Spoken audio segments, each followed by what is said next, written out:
It did go green? Okay, I hear you. Oh, look Yay. at that, There we look at go. that. I'm not going. Item 2. Echoing. She could hear it. She must have said something. Christie. Throw your hand. Here's our ID. We can turn off the echoing. Someone needs to mute their computer, maybe. Would it be you? Mine's muted. Oh, One of yeah, your guys. really. Okay, Just good. asked me if I heard an echo and I said yes, and now we're done. Okay, That was easy. All right, here we are. Item 2, discussion regarding equipment fees and labor rates. Joe Hadley, Sean Wilkinson, Bill Ross. So commissioners, our equipment rates for our interlocal and interdepartment billing has not been updated since 2018. So I thought it would be a good idea for the new incorporation to get these costs updated. Scott Park every year updates our labor rates, which is part of this, but our equipment rates had not been updated. So for our due diligence, I called Darren McFarland, Jake Forsgren, Cache County, Box Elder County, John Deere, Caterpillar, got their equipment rates. EK Bailey was one of them that I called, and then we come up with our proposed rates. Then we got with Scott Park. oh, thank you. Come up with those costs. Did the equipment rates that you compared them to, does that include labor? Negative, no, it does Okay. not. Are we making money off these? Yes, Does the grader come with the operator? no, the price that you have is just the grader and then the operator is separate. Okay, I believe it's 40 something, 47. And we've upgraded our labor. Oh, it's right here. Yeah, The labor, the 47.31. labor is 47.31. Yep, Yeah, Yeah, Scott Park does that every year. every year he updates. so we do that on a regular basis, yeah. So when you bill another department for this, you make money on it? You make money or do you cover costs? And Both. these are, We try to make some money, these aren't department, like within the county, these are people outside the county, so like, but also interdepartment. Like if we do work for the fairgrounds, Mhm. we would charge them, yep. but Yeah. not municipal fund versus general fund, right? right, Correct. We, That makes sense. yeah, general fund can't subsidize municipal services, so Right. we actually charge the same rate for our services. So if you charge another department, you're making money off the other department. Essentially, yes. But Yeah, at but cost, at cost, At yeah, cost. to cover the Yeah. cost. That money Trying to comes make money. back in to cover the costs that we expended for the labor and the equipment. And the maintenance on. So then you're breaking even, Well, Yeah, or yeah, you're we're aiming trying to to break even. that's the goal. it's not cost, Okay, we're not trying to make money. that's what I it's meant. like the cost plus 10, cost plus Right. 15. It's right. not that. No, And it's no, probably cheaper than if they go out to private market. correct. Oh, for sure. So Yeah. if you look at like the EK Bailey rates versus our rates, they're Yeah. significantly cheaper. Yeah, I mean, bottom line, they're paying a fair rate, Correct. whether we say where they're is there a small amount of money coming back, but it's cheaper for the department not to go out for private contractors. That's right. Right. The only thing that, Madam Sheriff. Yes, please. The only thing looking for is a, mobilization, The transport, okay? Then you'd use that, and then what about the long stick? I believe it's on there under the excavator. I don't have a sheet in front of me, I give them to you. I see under excavator, but normally they're the same, or they're a little different, aren't they? The long stick is a 326 and our regular hoe is a 325, so virtually the cost is pretty similar. Okay. Okay. That's like 220, 221, 220, 221. whatever it takes. They're very similar in size, just the Yeah. boom is longer. Okay. Any other questions? No questions. Thank you. No, looks fair. Actually, if you look at some of these rates, I mean, I just hired some people to come in and do some excavator work on mine, and it was 170 an hour for Yeah, so I think we're very plus, fair and plus I think it was We're just 30 trying or to 40 cover our bucks for- costs. Yeah, That's what I wanted to make. so I think sure. they're fair rates. Yeah, and that's what I wanted to make sure, because it's coming from municipal services fund, right? So if that fund is charging, say, fairgrounds or sheriff's office and making money, that doesn't seem fair to me. Correct. But if we're covering our costs, that's what I'm after. I think we're just covering costs. Okay. And then if we're working for West Haven City, for example, we just Yeah. cleaned the buttermilk slough in West Haven City. And That's a great name. that's isn't it? what it is. And that's what kind of sparks this Gotcha. to get this updated. Okay. Good, I'm good then. Yeah, that's good. I'll just ask a question. Sure. Do you require insurance? Is that covered in it? Like when I rent equipment, we have either supply insurance, our insurance policy, what they supply. I believe we don't rent the equipment without an operator. So I think we're covered with Yeah. our own operators for insurance reasons. That'd be right. And that's even cheaper than if you were to. It is for sure. If I rent a piece of equipment, you pay the rental rate and you pay the insurance on top of that, so it's insurable. Now, that's a good, Chris, do you know, that's a good question. Because there would be a liability attached to that machinery that we pay on our liability policy. We should probably check with Johnny to see what, if there's an individual charge for each of that, for that equipment. Okay. But there always are operators, Johnny? right? Yeah, Yeah. we don't rent out the equipment. Yeah, Oh, But- Without our I operator. think it should be covered under our policy, But I if we're wonder, operating it. you may wanna just double check Yeah. that. okay. Make sure that. Be nice you just to said double check. It's included. that Can you check said on that, So Chris? it's included in that. Chris will check on that. Chris will check on it. Yeah. I can't imagine why it wouldn't be if we're operating it, but. Might as well, be sure, okay.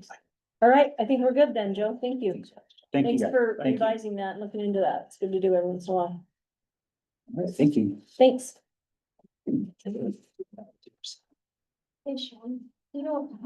Okay, our next item is a discussion regarding Westbridge Meadows rezone, Charlie Ewert, Rick Brewer, Sean Wilkinson, Gary Myers. We need to change out Had the it room. be, So I think we're waiting for Charlie and Rick. It's on his way up.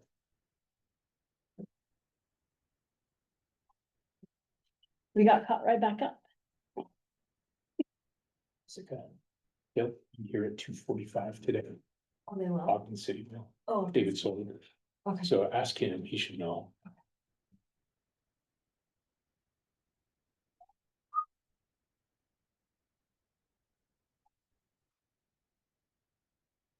Stella, +18017.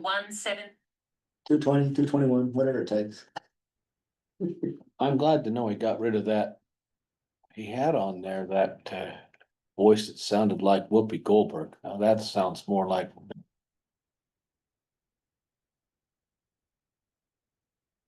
I don't know, somebody else we know. Gage is listening.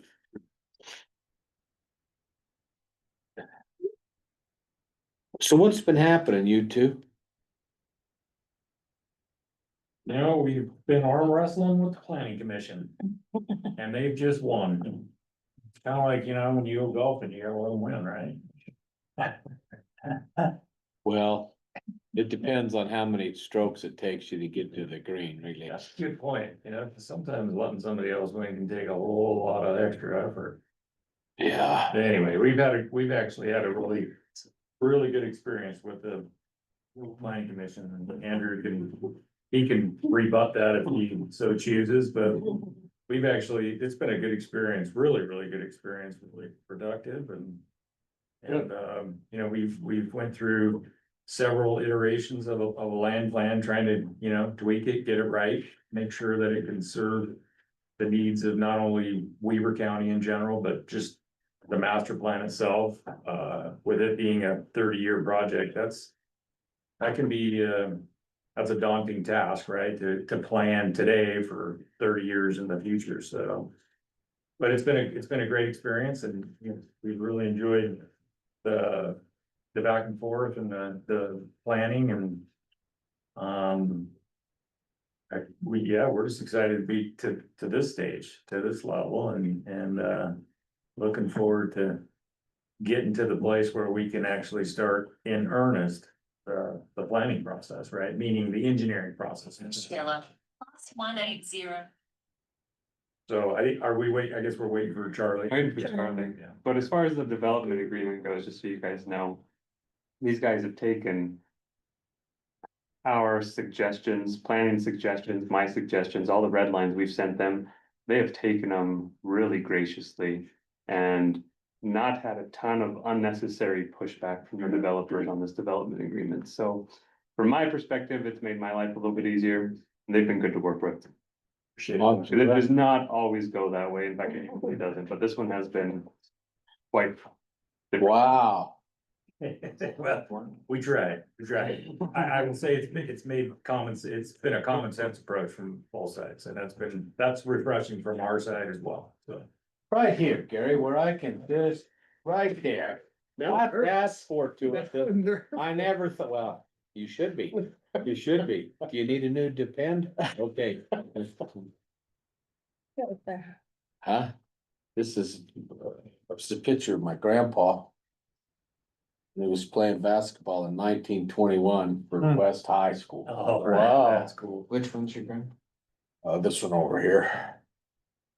Wow. Awesome. That's pretty awesome. That is very cool. Yeah. Which one was it? Right here. He looks just like you, Jim. No. Yeah, That's where my mom went to school, West High School, West High, not not 1921. 19. She graduated, what would it be? 71, class of 71. He lost his mother when he was young and would ride his bike from Levan, bicycle Wow.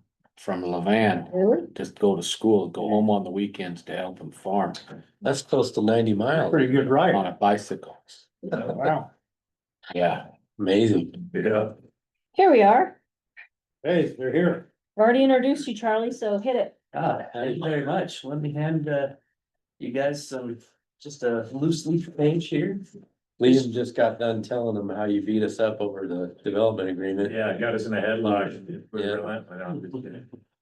Get you noogies. Yeah, great. No, Charlie's been, I think, firm but fair with us. He's really tried to show us what the county needs and, you know, what the reasonable approach to this development have been, and we really appreciate his guidance on this. So I just wanted to make sure you guys were briefed on what the planning commission did with this item here. And then let you know that a decision is gonna be requested of you within the next, month or so. Depending on what your guys' response is to our meeting today. The loose leaf that I just handed out to you provides you with the planning commission's motion verbatim. It gives a little bit more context. It was a 6-1 vote. I think I said 7-1. It was supposed to be 6-1. Sorry, misprint. With one planning commissioner abstaining. But just to give you an overall, I know you guys have been primed up a little bit on this project. This is a project between the Weaver River and 7500 West, south of the Union Pacific Railroad. Right now, it's pretty well vacant land. It's been grazed land for a little while. Just to the south, bordering on the south, is the Ogden Bay, the DWMA out there. So there's some hunting that goes on out there. The applicant's request is for 13,199 dwelling units, and that's intended to be over a 30 to 50 year time frame. Tell me how many of that again? 13,199. I changed the development agreement to say 13,200 because I have a hard time doing math with unless they're round numbers. Hopefully that one unit doesn't make or break. So it is a pretty big project. It's about 10 units to the acre. There were some pretty big concerns during the public hearing regarding water and where the water is going to come from. We invited the leadership from Weaver Basin Water to come to a work session, talk to the planning commission about water concerns. And really the answer to the question is water a concern? Yes. It's a concern for every project, every development project that comes forward, not just this one. This one provides enough density in a small enough area that the water consumption is actually per capita is actually quite a bit less than it would be if we spread things out a little bit more, like we're doing in other parts of Western Weaver. So the ideal nature with water is the higher the density, the less outdoor use, the less outdoor use, the less water overall occurs. The other issue that came up at the planning commission meeting was the wildlife area and the ability for hunters to be able to shoot. Right now, hunters can shoot right up to the boundary of that DWMA. And if this project goes in, state law says you can't discharge a gun within 600 feet of a house without the homeowner's permission. So if that were to be applied in favor of DWMA, it would consume, what did I say, it was right around 100 and 120 acres or so. Yeah, like 80. Oh, okay. Yeah. It was not a small amount. So our suggestion back to the applicant and to DWMA was maybe to split that baby and do a 300-foot no build buffer.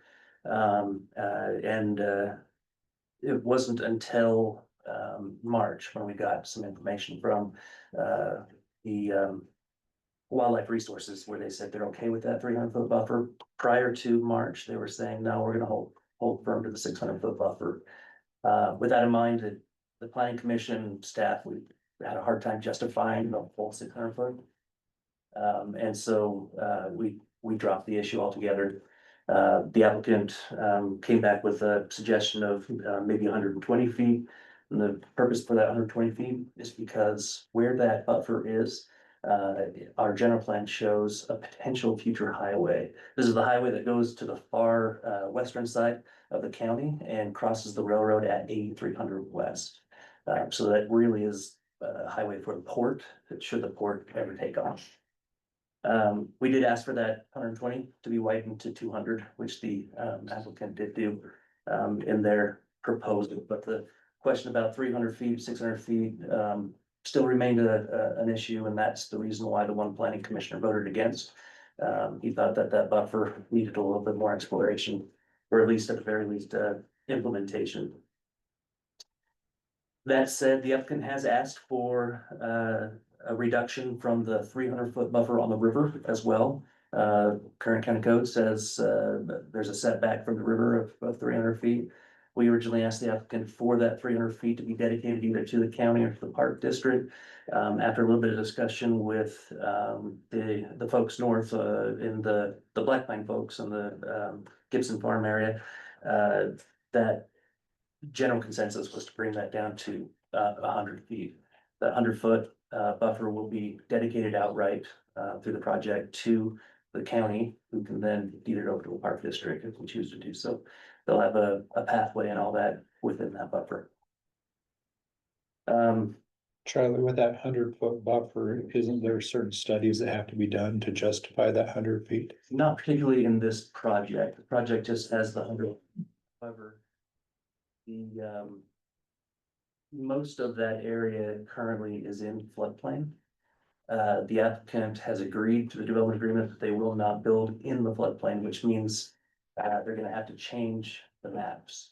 Changing the maps requires working with FEMA, requires working with the engineering division, requires working with hydrologists and all that to figure out how they're going to change the contours of the land without displacing water onto other property owners. So it's very likely, highly likely that there's gonna be a lot more open space, green space along that river, because they're gonna need to provide space for that water to flow, unless they buy easements or something like that from landowners across the river. So we're very likely to see well over the 100. But they've requested where they can to come down potentially to that 100. And in exchange for that, they were able to put more open space and parks area throughout the rest of the project, including a lot of trail corridors, some really good parks that they're offering to deed over to the Parks District out there, including regional parks, like 40, 50-acre parks. How many acres total did we talk about in parks? I can't remember. There's like almost 180 acres total, that would be deeded over in the form of large parks. Large parks, yes.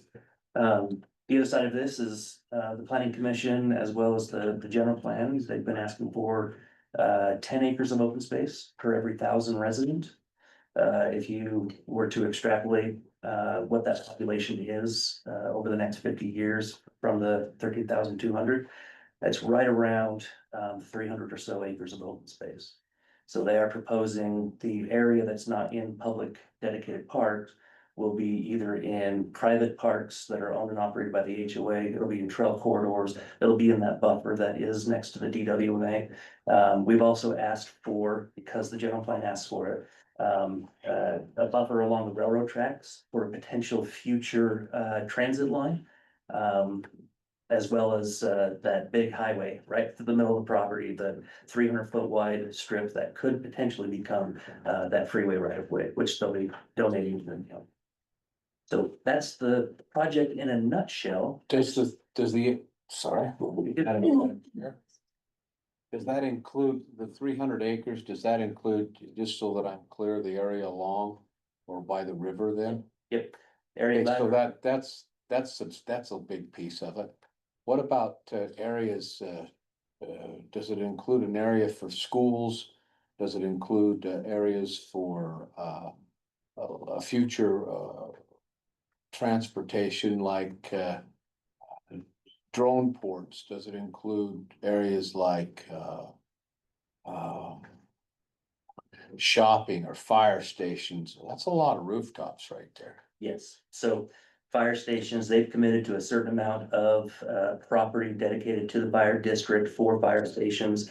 That is based on population as well. So in the development agreement, proposed development agreement, we've got after so many fire stations, or excuse me, dwelling units, a fire station will be provided at the far western extent of the property. I say that because there is a fire station that will be located at the Black Pine property right there at the river and 12th Street. So there is the potential of having that station in, and then they'll have a station on the far western side. And then after that, I can't remember what the ratio was.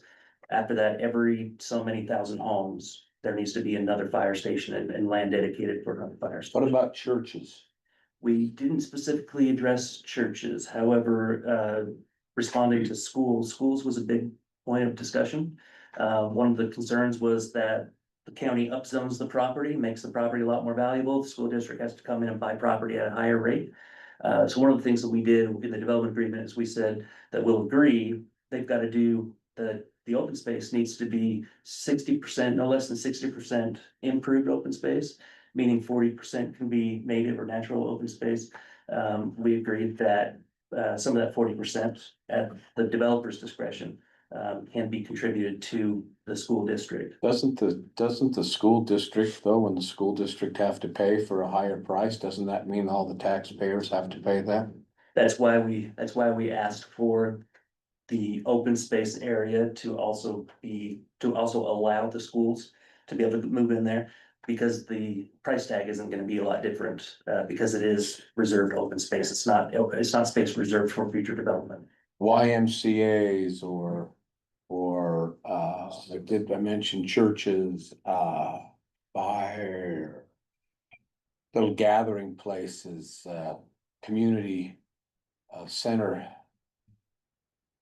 Community center type things, You'll see a lot of the same improvements that you saw in our field trip down to Vineyard.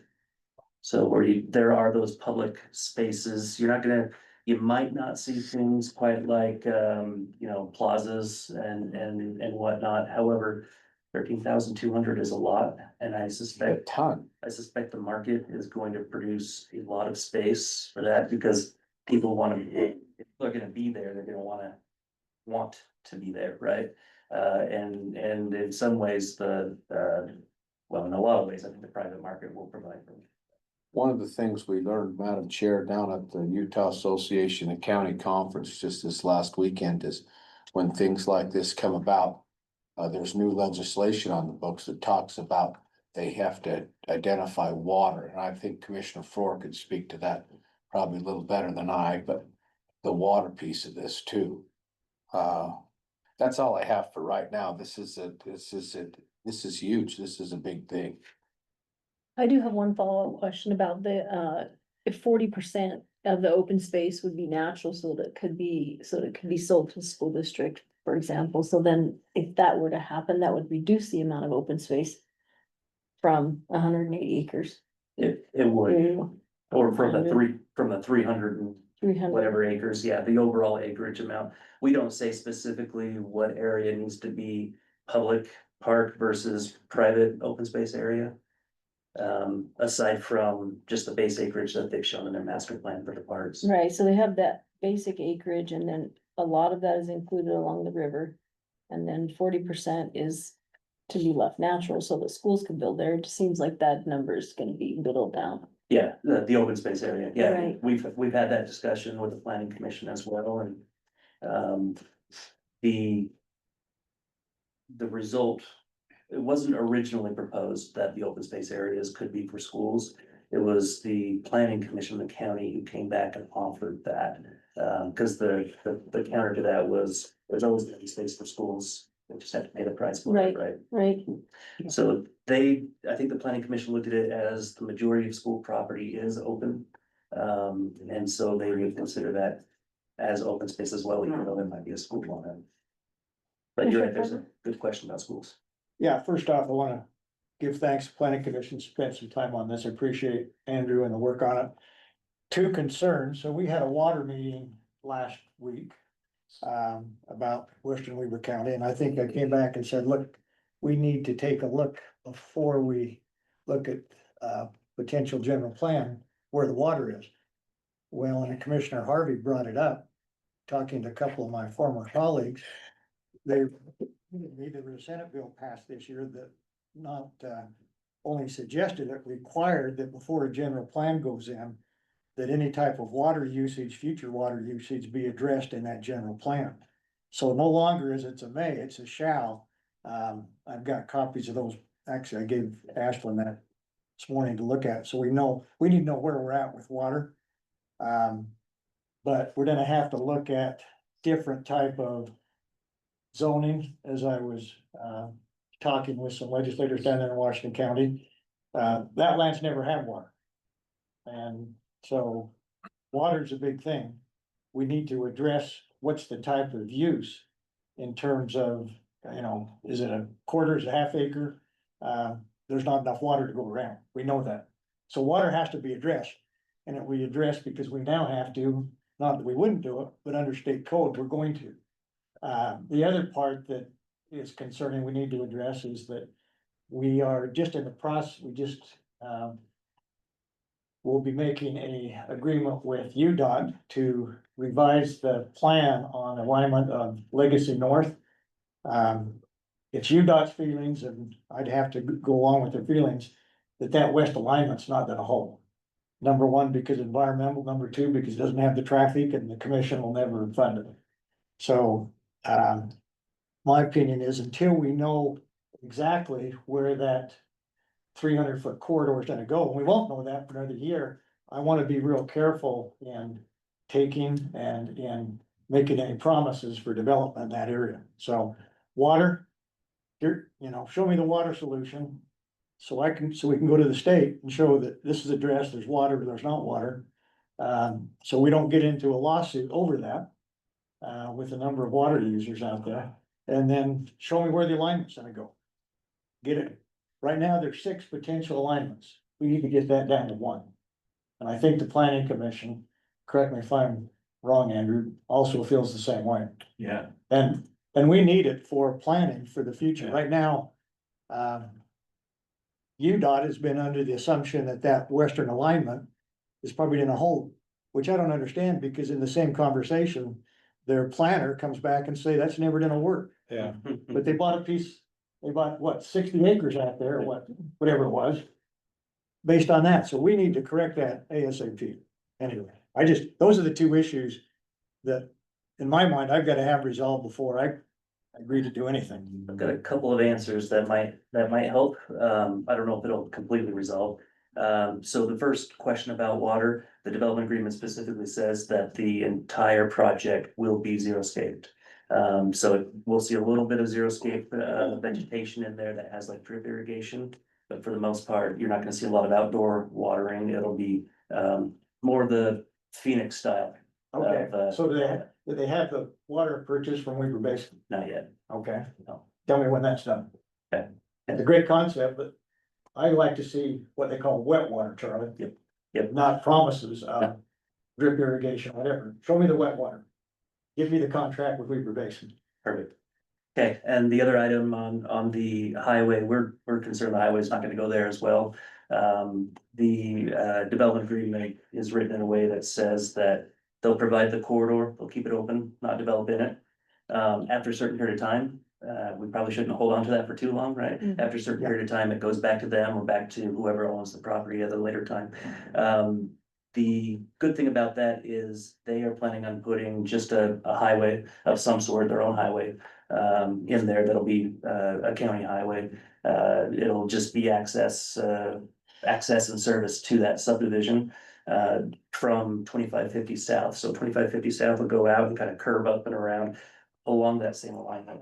Kind of holds that spot for the freeway to go if it ever does go, but doesn't require it to be there. That makes sense. Andrew, do you have anything to add? I do.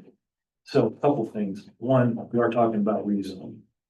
So with or without the water on the rezone, I think it's okay potentially to move this along. Because it's the rezone. Water is going to be addressed at subdivision level when they actually start phasing the project. That's when I feel it's really important, and that's really and correct me if I'm wrong here, Charlie and Rick. But that's really where it hits the road, so to speak, with the water, because you're going to, right at the moment, we're just gonna kind of set them on their way. First of all, I like the project. Second of all, I agree with what everybody else has said. They've been great to work with on this project.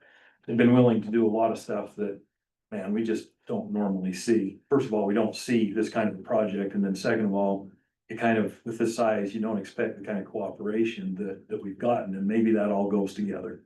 And it's nice to see that it does, because it has in this instance. The water, as far as seeing the water right now, I don't think from the planning commission perspective, it is a concern, because that was a huge concern, generated the meetings that we had with Weaver Basin. I'm not sure that we need to be as concerned with that right at this state, because we're going for rezone, and the water will sort its way through the rest of the process. And it'll determine what the project is. As far as, how many phases of this you're gonna actually be able to do. You're certainly not gonna go walk by water, I wouldn't think, for the whole project, but if you do, good on you. You got a lot of money if you can do that. So, and potentially, there's gonna have to be some activity taken in other directions to make that wet water available. To address the road. That road is in the right place, whether UDOT adopts it as part of their transportation or plan. For the future that's up to them, but that road needs to be there, whether it's a state road or if it's just used. For this particular development and the one that's going in on Bennett Farms or the Gibson property on the other side of 12th Street. That corridor has to be there in some fashion. So. Everything's set. If UDOT wants to take advantage of that, which I think they would be foolish not to, because of the potential of this particular development alone, is going to generate potentially 44-ish thousand people. That's huge. And yeah, granted, it's over time, and maybe they want to get that funded and built prior to that, to the completion of this project. But at the same time, that's really where it needs to be, so that we're not stacking roads on top of roads on top of roads like West Salt Lake County.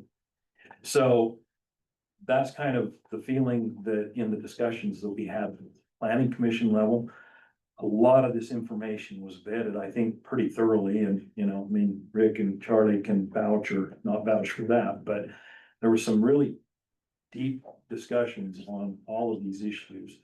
And I think that over time, it'll work or won't work on its own merits and its own nuances. But I really think that it has a ton of potential, and I think it's a good development for Western Weber County. It opens that area up, which is going to get opened up eventually anyway, for use of water and for use of transportation. The higher density that potentially will be allowed on this project is very meaningful. Because it creates efficiency. It just automatically creates efficiencies within the development, so. That's my buck and a half, sorry. Appreciate those comments. Any other things? Lots, but I'm not able to verbalize it right now. It's okay. There's a lot to think about. There's a lot to It's think about. Basically planning a whole new city, Mhm, you know, mhm. it's daybreak or. I do have a question, Andrew or Charlie. I haven't had a chance to go listen to the two meetings, but I will do that. It was tabled in March. And what was the consensus at the time that was tabled? Where was the planning commission at that point? Little bit of time to think about it, have some time to take in the comments. There was good deliberation from the planning commission on, the main factor at that time, and there was a lot of emotion in the room about the 600-foot buffer. And, you know, my opinion is this, being a property owner, I own to that fence. I can do whatever code allows me to do to that fence. I don't get any special circumstances or anything given to me because of what my status is as an owner. So to me, it's pretty simple. You do what you do on your side of the fence and I do what I do on my side of the fence. That was a huge part of the deliberation, as well as the 1800 South alignment. Which I agree with Commissioner Edwards on, to straighten that corridor out, or potential corridor, and that's probably, 20, 30 years in the future before that's even needed. The 1800 South, you mean? Yeah, and making that a straightaway, making it a more, just straight down the road kind of a thing. One item that I think we didn't address very well, and I apologize that, Commissioner Harvey brought up, and that was transportation. There is a corridor, the UP tracks are right there, and there's a huge transportation corridor there for potential mass transit in the future that I think just fits into this very well. It's just really, it resembles what we saw down in Utah County in that regard. So hope that helps. Charlie, I didn't mean to cut in on you there. Oh, no, that answered all the questions that I was going to. I think the planning commission, the reason behind tabling it, I don't think it was concern or question. I think it was to make sure that they put enough time and effort, consideration, making sure the public knew that this was not a rubber stamp deal. Despite the fact that we've been at it for about 2 years now, we feel like we've answered all the questions. Thought through this pretty thoughtfully. When it comes down to actually making a decision, as you guys know, it gets a little bit more real. And I think the planning commission wanted to take the time to make sure that their decision was good. Okay. We're Okay. talking about, sorry, Madam Chair, one more thing. We're talking about those same kind of flyovers and things like that as well, right?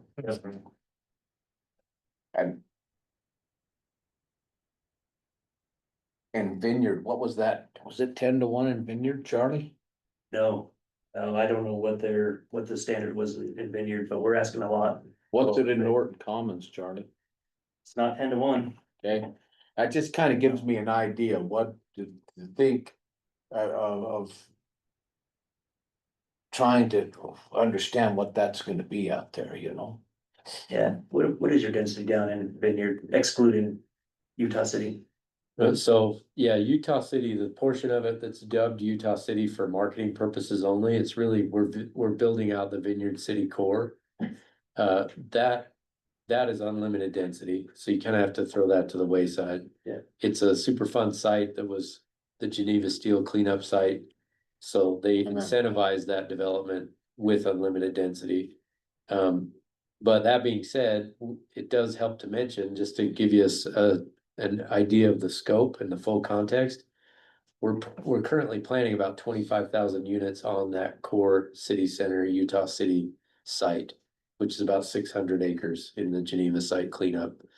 On the Water's Edge side, the densities go down quite a bit.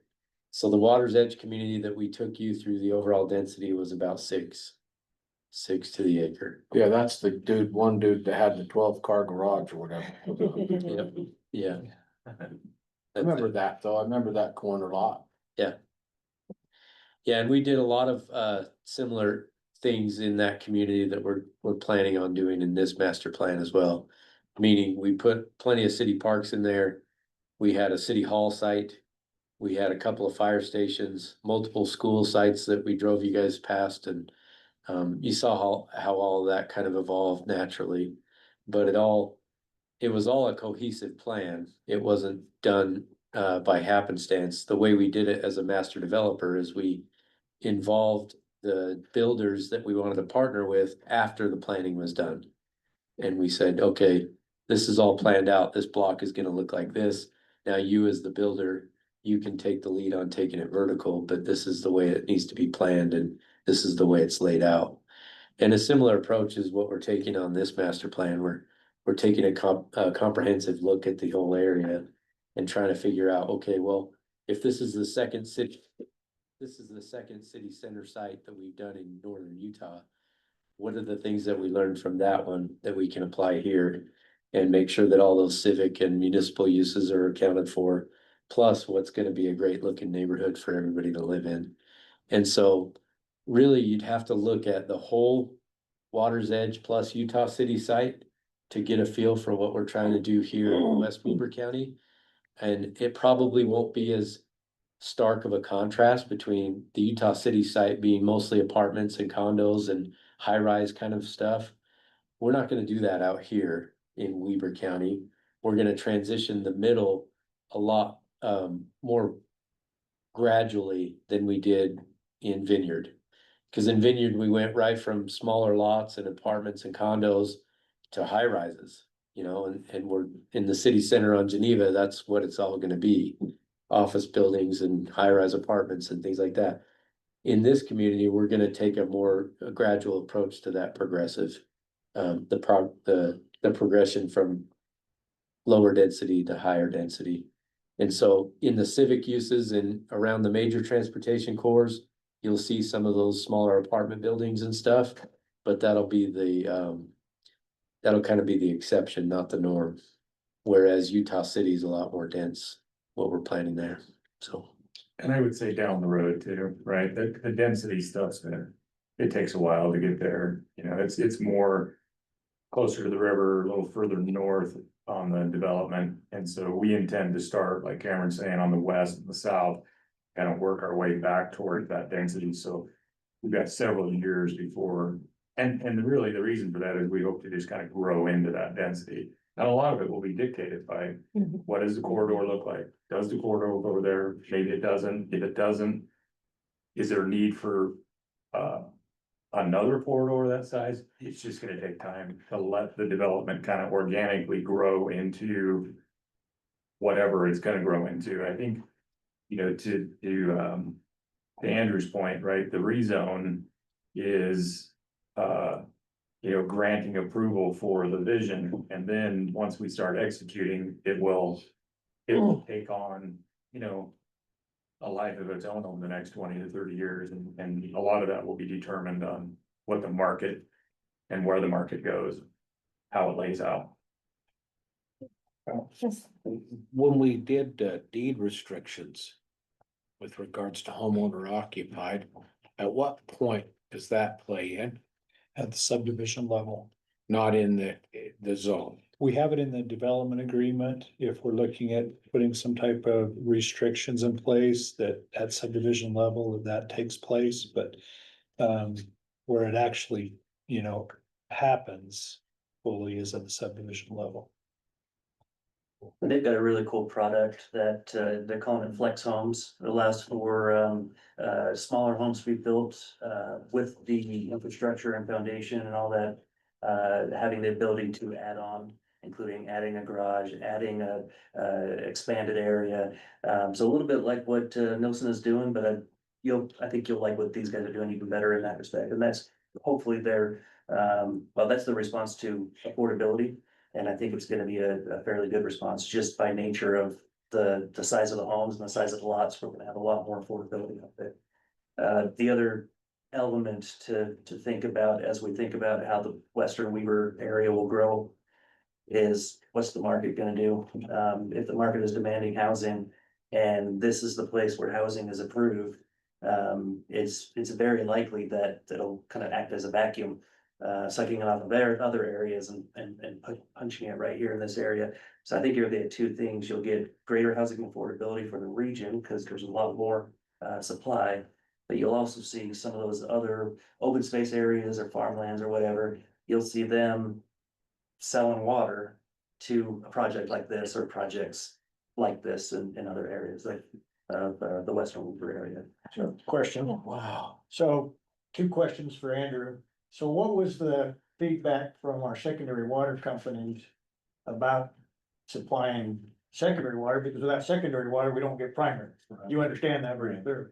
So I just wondered if you asked for their input or. The input was you know, during this process, it's just, can you provide basically the service, not necessarily the water. So that's kind of the requirement, Charlie, and correct me if I'm wrong, but that's kind of the requirement for the rezone. It's not a firm, we can provide that.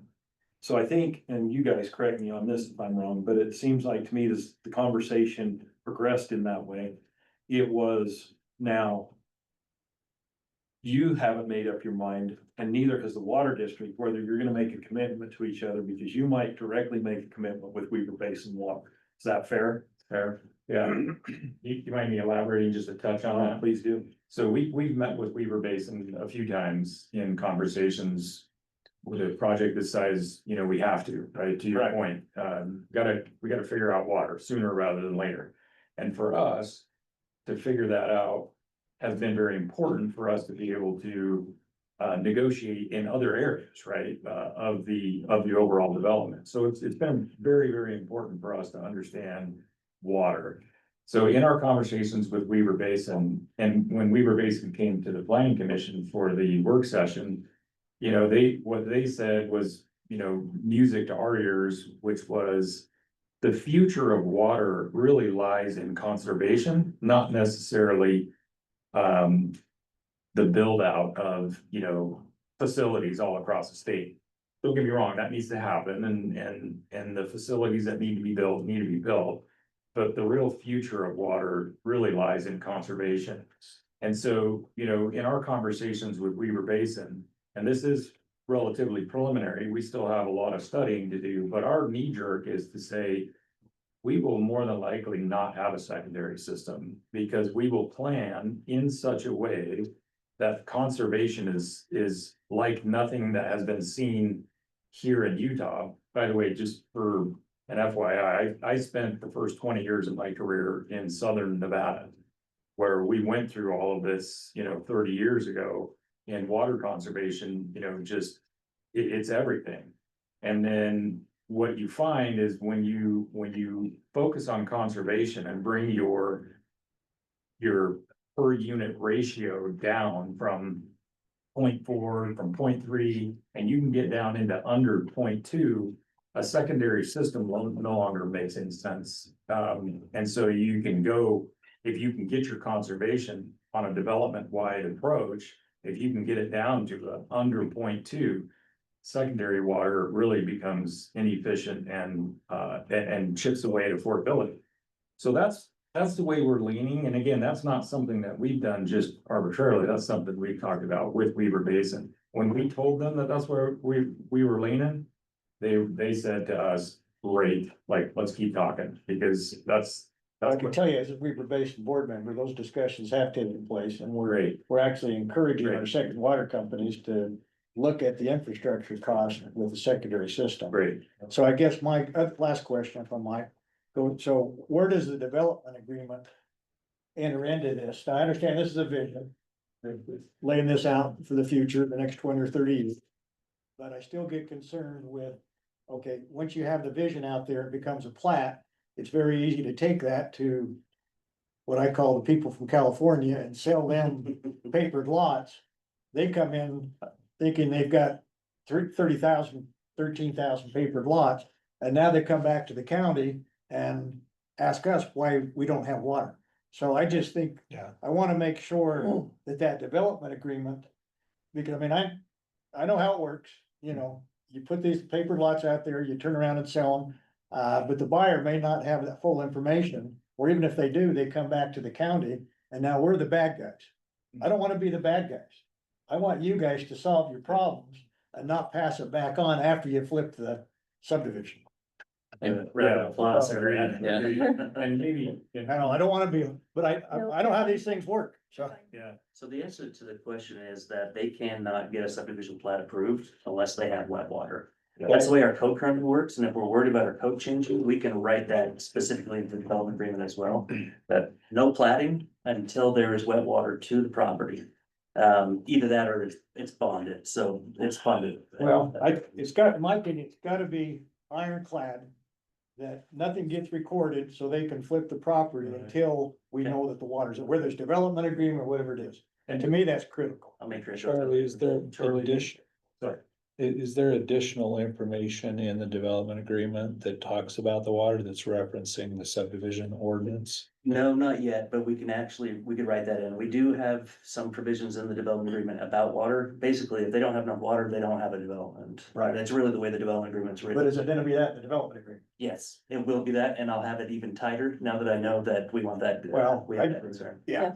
It could be a real mess down the road. Yeah. And we're even willing, Charlie and Liam, both as we're, finishing up this development agreement, there's a lot of robust.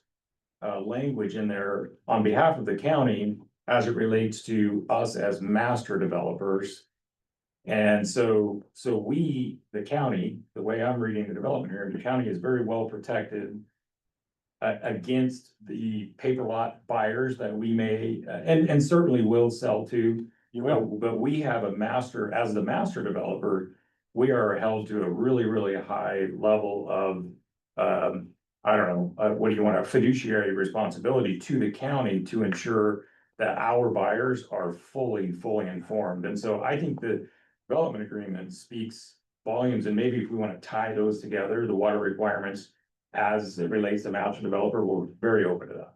Okay, I really my like. opinion is, that's gotta be in there. That's gotta be there. I agree. Which, you.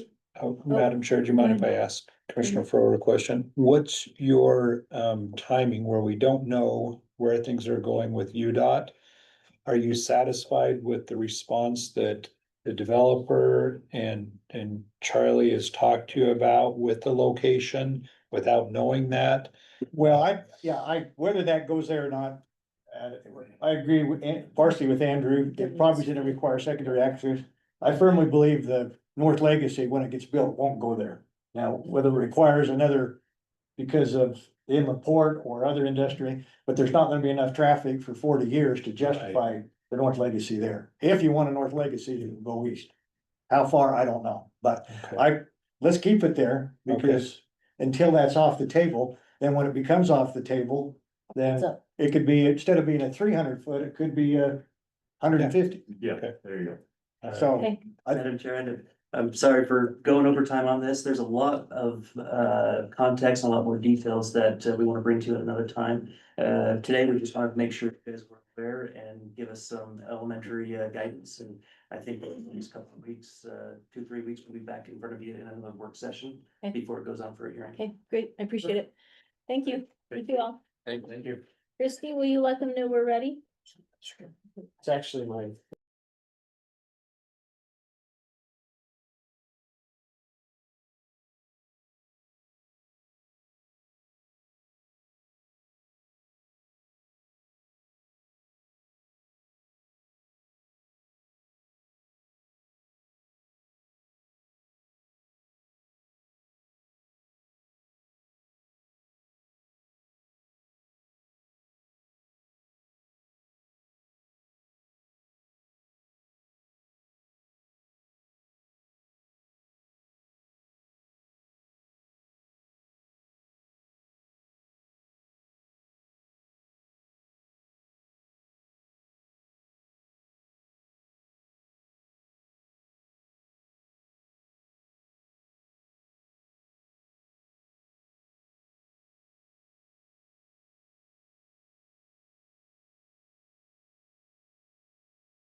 Hey. Here he's we here. go. Yeah, the hours. There he is. Item 4, discussion update regarding B and C road funds. Gary Myers, Sean Wilkinson.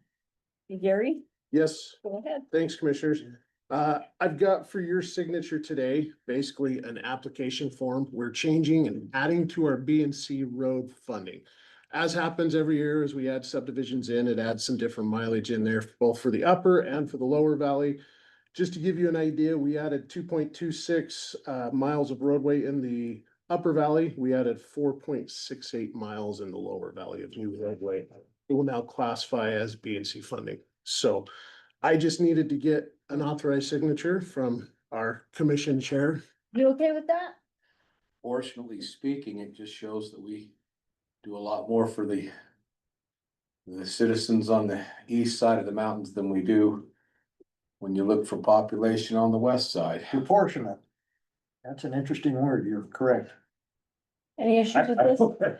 Gary, is this an application or just like an update of information? It's basically an application for change, commissioners. We send it into the state and that's what determines our B and C funding that we get So, to but operate. we're just getting paid for the additional Additional Yep, miles. correct. 2 miles, whatever it may be. Correct. Making sure If it's it accurate. was an application or if it's a, oh, by the way, we have more miles, so Kind of all of the we above. expect more money. Yeah, kind of all of the above. We've never really had any pushback on this, but it is, since it does administer state funding to us, it is an official form that we submit to them, so. Question if I might, Madam. Please. So just, do we update those roads on an annual basis? Yes. Are we pretty certain that the roads that we have in B and C, we're actually getting reimbursed? Correct, yeah, Yep. We've gone through and looked at those a couple different times actually, and yes, We did, I just wanted to verify that. yeah, Yes. I know Ashley's done a pretty thorough Yeah. audit on them previously, a couple years ago. and Anytime we can get money from the state, let's take it. Absolutely, absolutely. So regarding the new city, when that transition takes place, will you just help them identify Of those course. roads? Yeah, and they'll- Yeah. we have the valley already classified, Mhm. so we'll just simply give them that file and, Well, there will be Yeah. parts of it that are still ours, right? yeah, well. Mhm. There's There will there's be some mods and just a end peripheral little stuff. bit up, Okay. up near Causey. Okay, it's ready to go. But not much at all. great, So the majority of that, yeah, we just hand it over to the Great. city. great, okay. And then commissioners, in regards to costs, I do have one other issue. Commissioner Bolos, you received an email Mhm. about a change order number 3 for the UDOT BFP project. Just to give you guys an update, if you recall, we had a change order number 2, which added in a loop of West Warren's water line that was in the way for that bridge. This is the Oh. bridge on 5900 West. You recall that? As a result of that, we had to reconstruct the wing wall on the southeast corner of that. South, just like South Gate. And what that entailed was adjusting the wall for the elevation of the water line as well as an irrigation turnout for that. Due to the timing of the nature, we didn't want to extend the closure. We went ahead and had the contractor move forward on a force account basis, which basically he just documents his labor, materials, and time on the project. Essentially, it equated to exactly $6,485.16. Of that, the labor was just about half, $2,800 in labor roughly. The rest, or excuse me, materials, the rest was labor in placing those materials. Do you have any questions on that? And just for comparative purposes, remember, we're only paying 6.7% of that $6,500. It's a cost share, our match on that. So this change order has already taken place. It's ready for your signature on their $10 million masterworks. Yes, Okay. correct. We'll see if I can find it. This Yes. is on my own, Let Gary. me know if you need any help, Commissioner. I'm happy to come help. It's hard to find, this is a very unfriendly website. It It's is, hard to find where you sign. it's And I clunky. called him up to my office. By the time he got there, I had found it, but I didn't know how. So I couldn't go back. Hey. You So I'm nailed it. calling you again. You nailed it. Way to go, Commissioner. Okay, Do you have any questions for me on that change order or? any No, questions? no. Okay. I'll go ahead and sign it No. then. We're good. Thanks, you guys. Look at us, right back on time. got it. Wow. Jerry, what I'm worried about. Okay, never mind. Gary's up next. I'm a model of efficiency, Commissioner. He's out of here. Or something like that. Well, if the others are out there, is Rick coming back? Yeah. We actually made time right there. I know, it's a good thing. That's okay. He was at my house.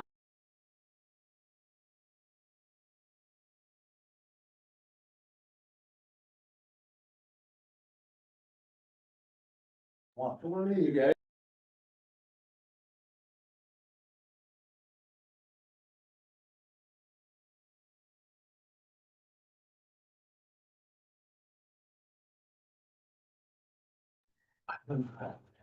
Full chair, you're good, Jeff. Thank you. How you doing? Great, how are you doing? Good. Melissa Early, Yeah. Division of Wildlife. Yeah. Good, how are you? Hi. Folks, welcome. Thank you.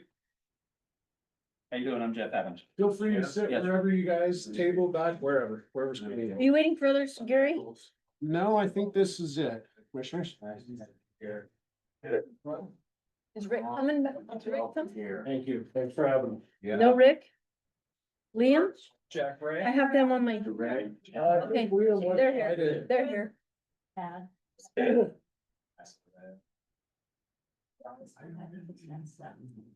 How you doing? It's been a while. I'm the owner of these. You are the Okay. owner. Fantastic. Yeah. Now we can There they are. start.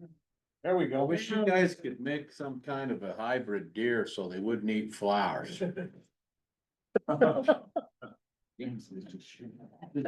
we're on item 6, discussion update regarding DNR, Gary Myers, Charlie, you were, Rick over, Sean Williamson, Sean's not here, Liam Keough, Chris Crockett. Gary, you're up. Fantastic. Thanks, commissioners. So this is kind of a joint appointment from both myself and Charlie on this.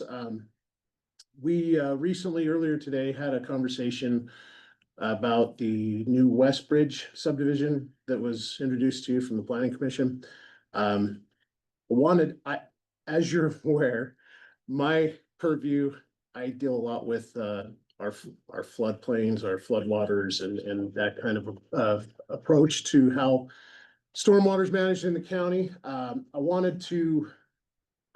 invited the DNR representatives who we've been talking to through this process to help us maybe convey our concerns that we have in regards to the setbacks of both the Weaver River along the stream corridor, as well as along the boundary of the Ogden Bay Wildlife Management Area. With the amount of front doors or development or dwelling units they want to bring in there, there's going to be a potential for a lot of conflict. And so I wanted to try to get in front of you guys and see if there's a way to maybe split or somehow share the setback cost that was identified. So state ordinance does show that it's illegal to discharge a firearm within 600 feet of a residence. And so I was wondering if there's a way to tee up to maybe split that 600 foot so that we can avoid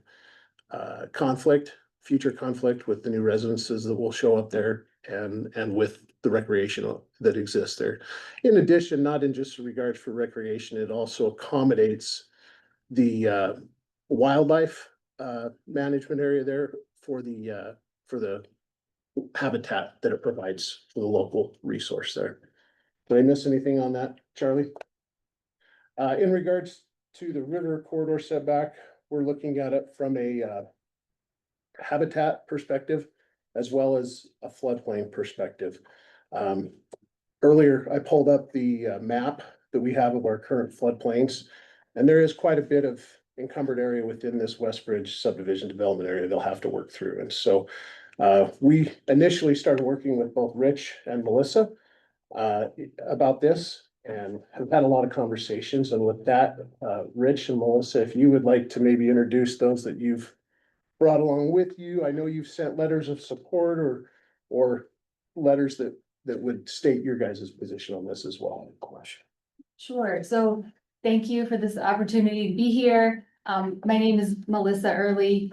I work for Division of Wildlife Resources in the Habitat section. I was in the impact analysis biologist role, and now I'm in the habitat manager role. So over the past year, we've been working with Charlie and Weaver County and meeting with developers and really making a good faith effort to share with folks why Ogden Bay WMA is so important for waterfowl, shorebirds, habitat, hunting, the heritage of hunting there, is a Utah tradition.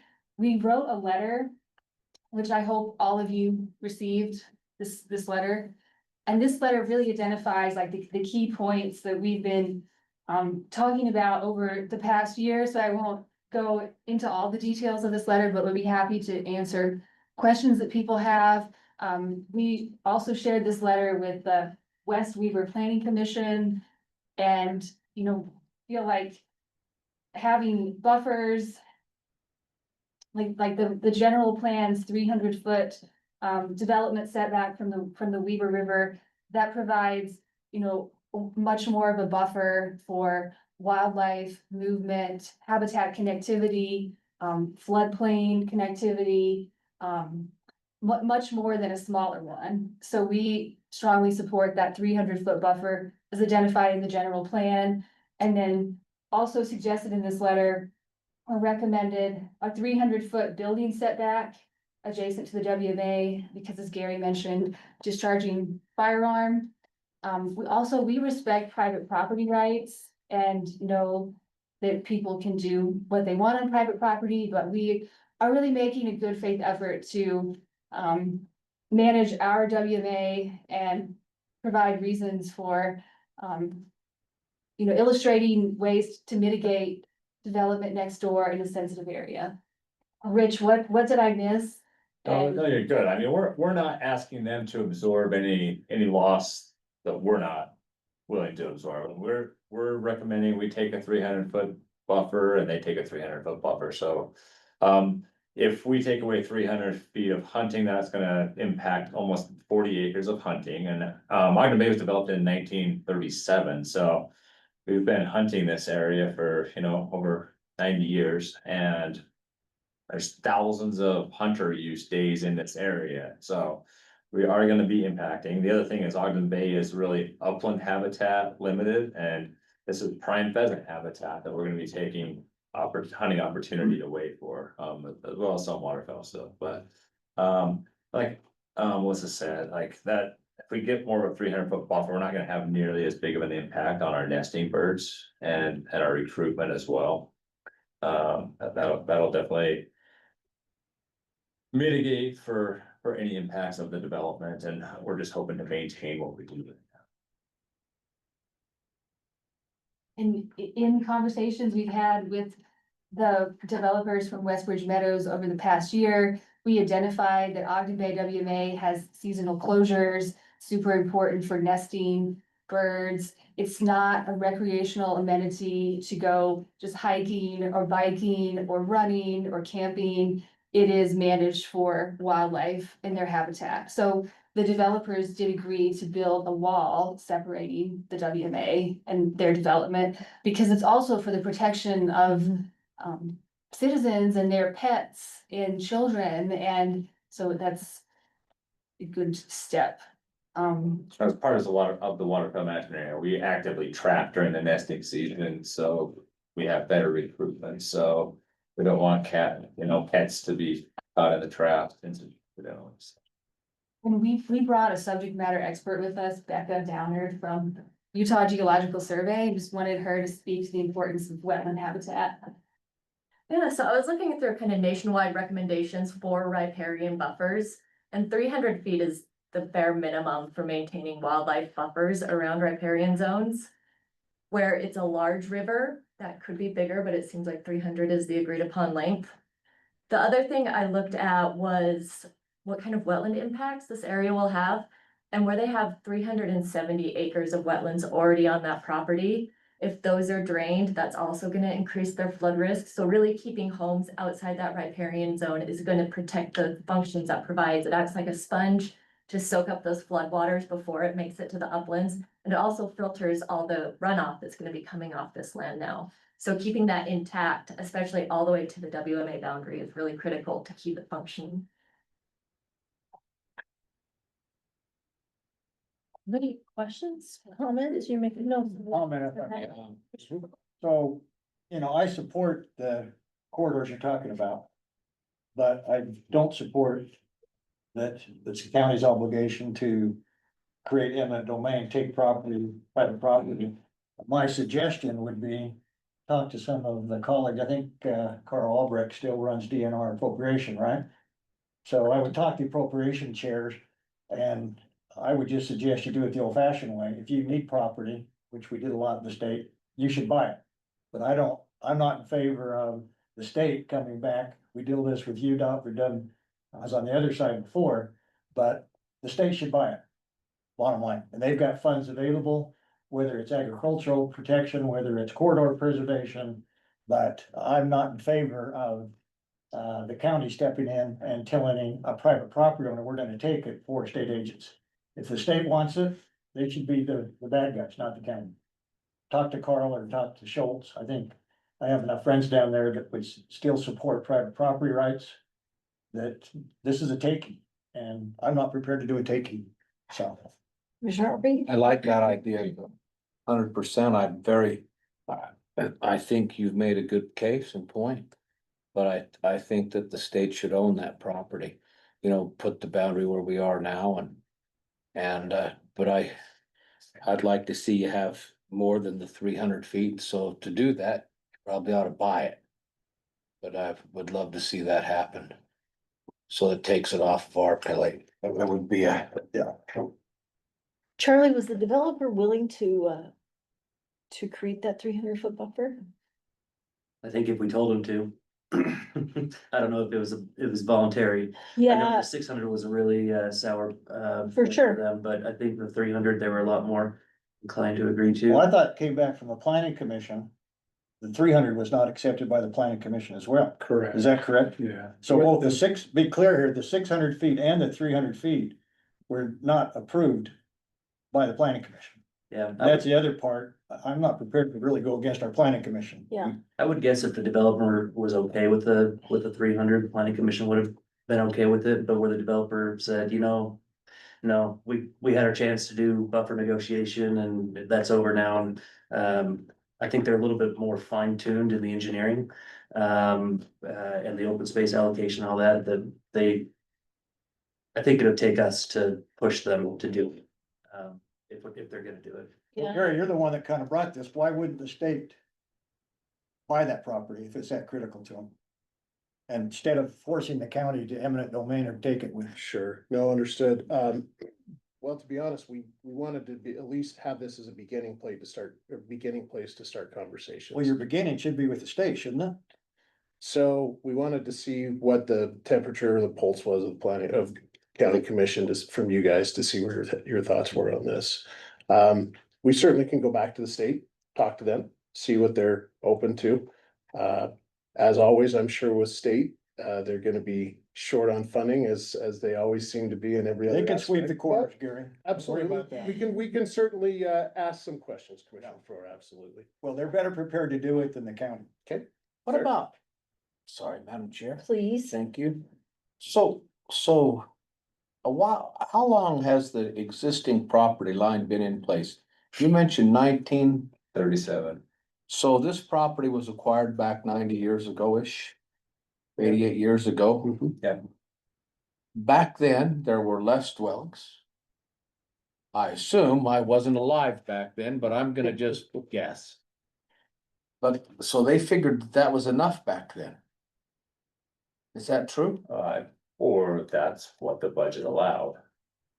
Don't know.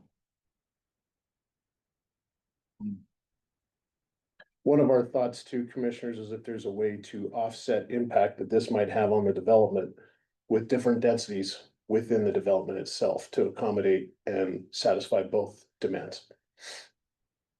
I don't think that's a bad idea, but as you're negotiating with them, I think the negotiation will be toward the 300 Mhm. buffer and to your point, that's the bare, or was it your point? That's the bare Bare minimum. minimum. I don't think we wanna try to do the bare minimum. I would love to go the route of going to the state and asking them to purchase that because we really wanna do what's optimal, I think.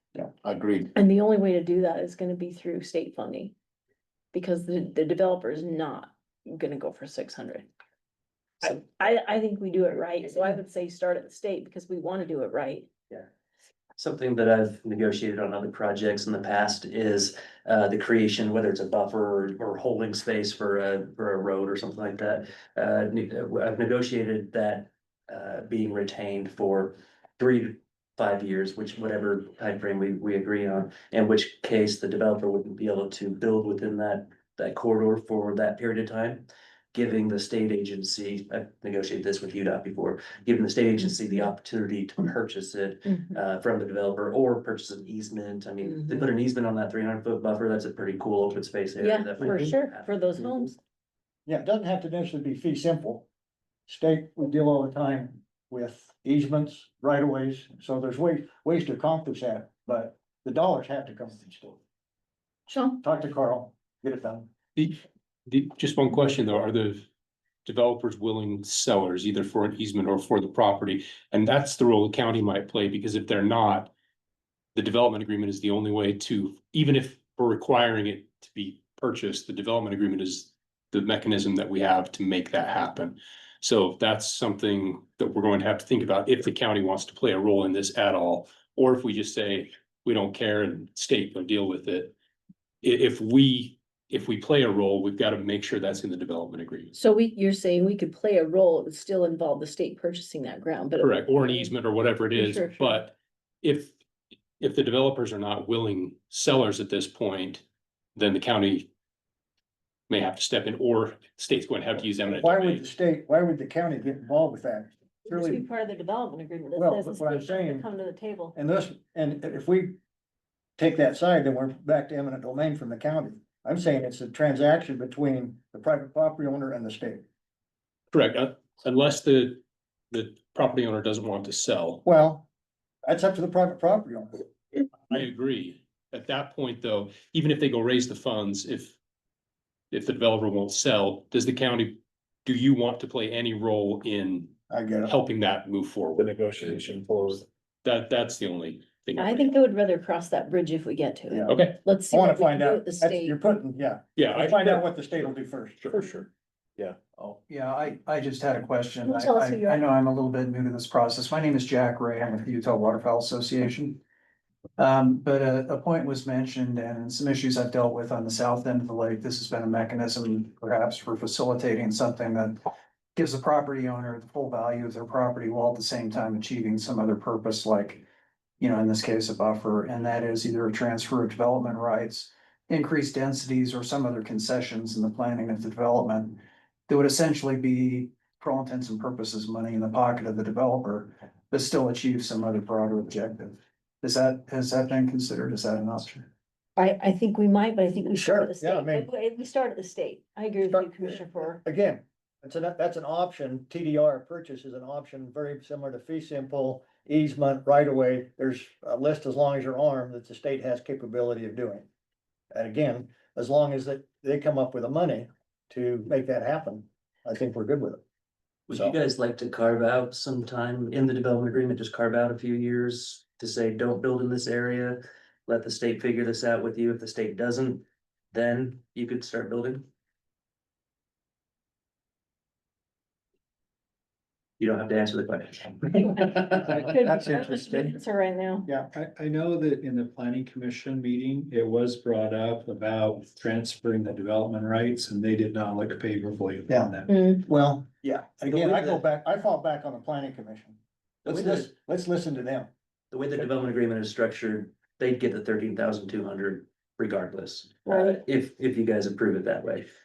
So even if there is a big buffer, 600, 1,200, 300, they'd still get the 13,200. So just by virtue of saying you can't build here, It would does push that increase density. those densities. Hold on, they get to 13,200 if we approve. That's Yeah. accurate, if you guys approve that. Yeah, so you spoke as if that was, Yeah. no, they get to, that may be, far as I'm concerned, that may be an arbitrary number right now, Very much. it. okay?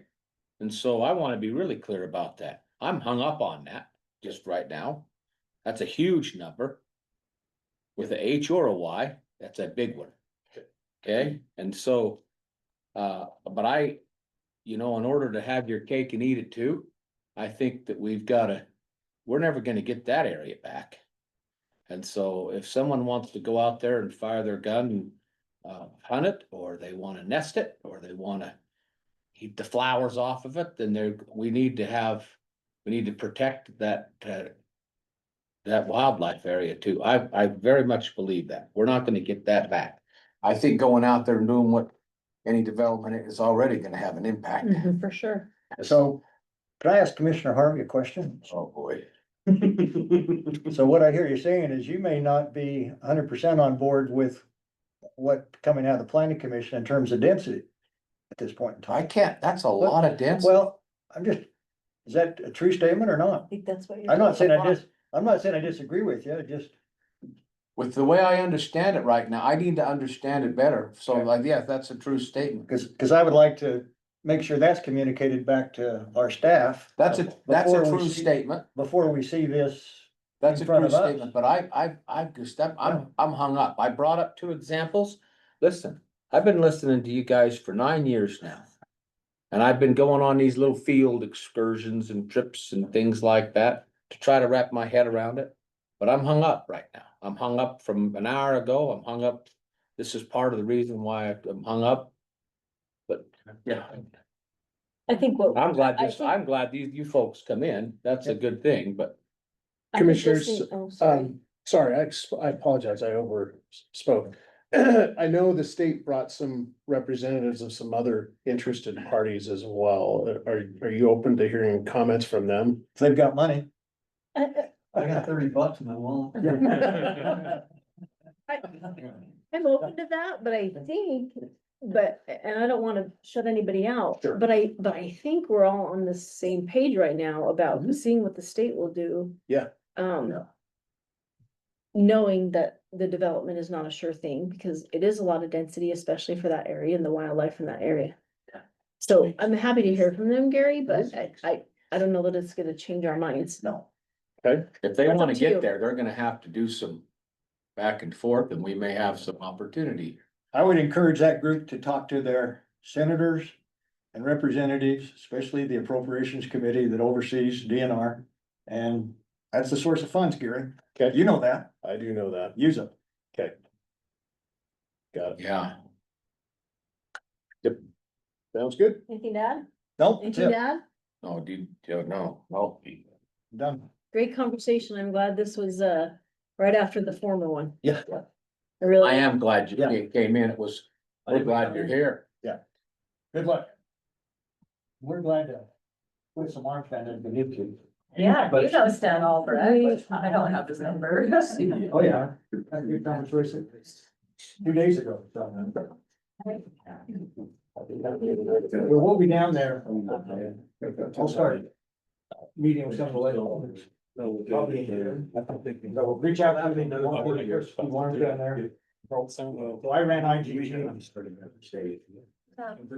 Maybe. So that's, make sure. Committees that's all over the village, every road building, water departments in the states. We're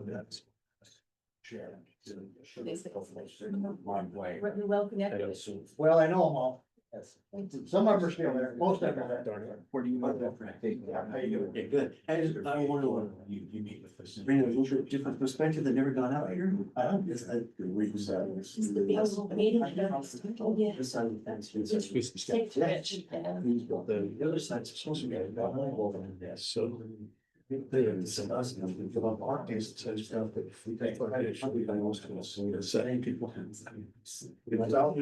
Change the law.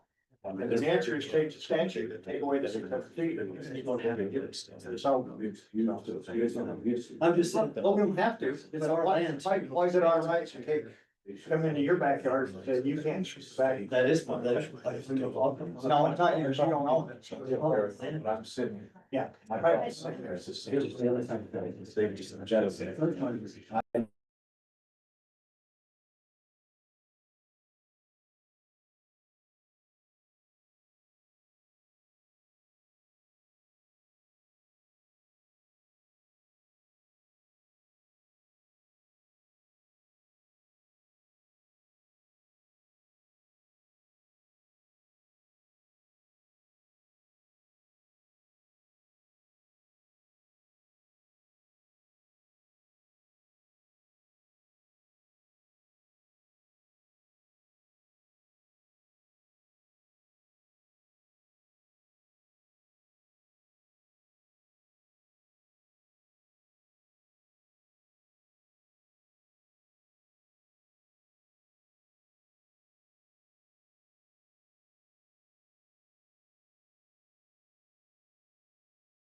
Okay, we are back. Just, oh, your look on your face and just today. No smiling. All right, we're on item 7, discussion regarding the amendment to the Adams CRA. Sarah Meese, David Sawyer, Sean Wilkinson, Lauren Thomas, Stephanie Ebert. No, Scott Park. We waiting for him? Okay. Great. Okay, you're up. Woohoo, okay. So we came to you guys a couple weeks ago with Ogden in regards to the Adams CRA. Discussed the terms and there was a few requests for changes. So we had a meeting with Ogden and discussed those, and this is the updated CRA interlocal. The changes made were in regards to the time, the cap, and when that happened. So it changed from the well, I'll transfer to you. You're better with the words So, here. yeah, we initially had the 100% until the end of the first period, which was it 10 years, right? To 10 years, and then it was gonna switch to 75. So it's been updated now to reflect that it'll be at 100% until the 10-year mark or that first cap is reached, whichever is first, and then following that, it'll go down to 75% until the maximum cap is reached for the whole project. Or it expires in, I think, 27th year, correct? Yeah. So we just kind of put in that and or provision. And then the other question was in regards to the housing. And there's a 20% to a housing budget, which is statute. So that is not an additional amount that we're giving from our increment. It's just the statute amount of 20%.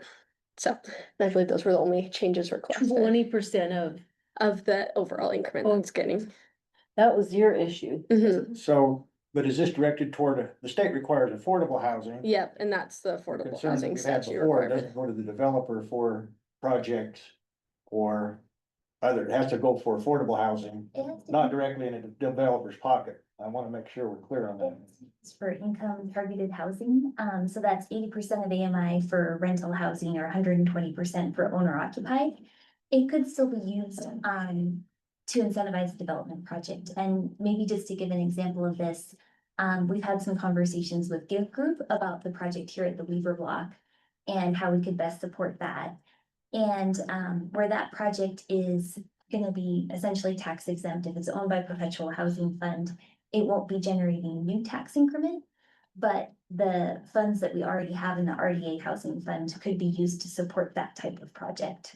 In So- the existing RDA. No, so they can be used outside of a project area. Okay. Yep, so they're being contributed from our active project areas that have a housing fund contribution. But then they could be used anywhere in the city. And how close to the cap are you? So the cap for the county's contribution? Yeah, 2.4. The initial one?